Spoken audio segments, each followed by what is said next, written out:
माशाल्लाह आप देख सकते हैं गोश्त और नूडल हमारे कितने ही अच्छे बने हैं। आप ज़रूर इस तरीके से लाजमी बना के देखें, ये बहुत ही टेस्टी है। आज मैं बनाऊंगी बहुत ही मज़ेदार गोश्त वाले नूडल।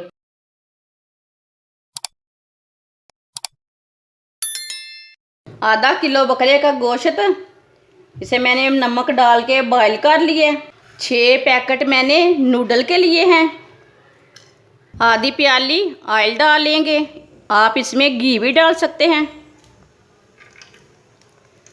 ऑयल को कम ज़्यादा कर सकते हैं, वो आपकी मर्ज़ी है। एक बारीक कटा हुआ प्याज डालेंगे।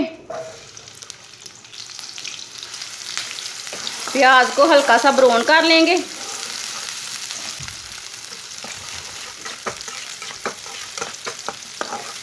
फुल ब्राउन नहीं करना, इसे हल्का सा ब्राउन करना है। प्याज हमारे हल्के से ब्राउन हो चुके हैं। उबला हुआ गोश्त डालेंगे,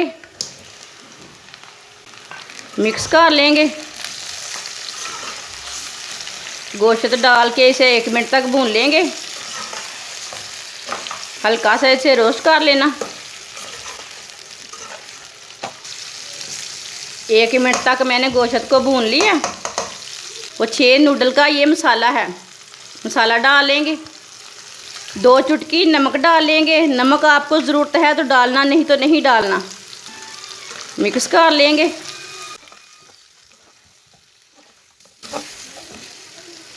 अच्छी तरह मैंने मिक्स कर लिया।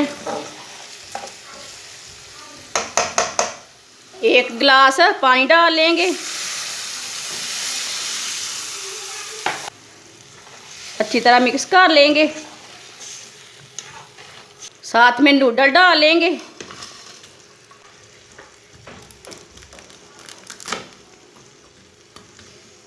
आप इसे तोड़ के डालना चाहे तो तोड़ के डाल सकते हैं, वो आपकी मर्ज़ी है।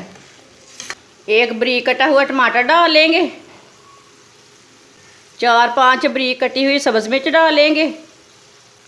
अच्छी तरह मिक्स कर लेंगे।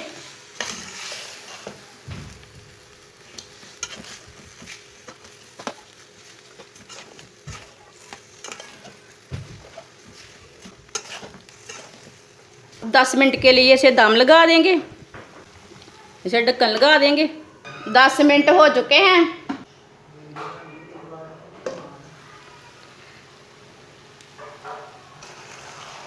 माशाल्लाह आप देख सकते हैं गोश्त और नूडल हमारे कितने ही अच्छे बने हैं। अब चूल्हे को बंद कर देंगे। गोश्त और नूडल हमारे तैयार हो चुके हैं, आप देख सकते हैं। इसे प्लेट में डाल लेंगे। माशाल्लाह आप देख सकते हैं गोश्त और नूडल हमारे कितने ही अच्छे बने हैं। आप ज़रूर इस तरीके से लाजमी बना के देखें, ये बहुत ही टेस्टी है। हमारी वीडियो पसंद आए तो लाइक करें और हमारे चैनल को सब्सक्राइब करें। अच्छा, खुदा हाफिज़।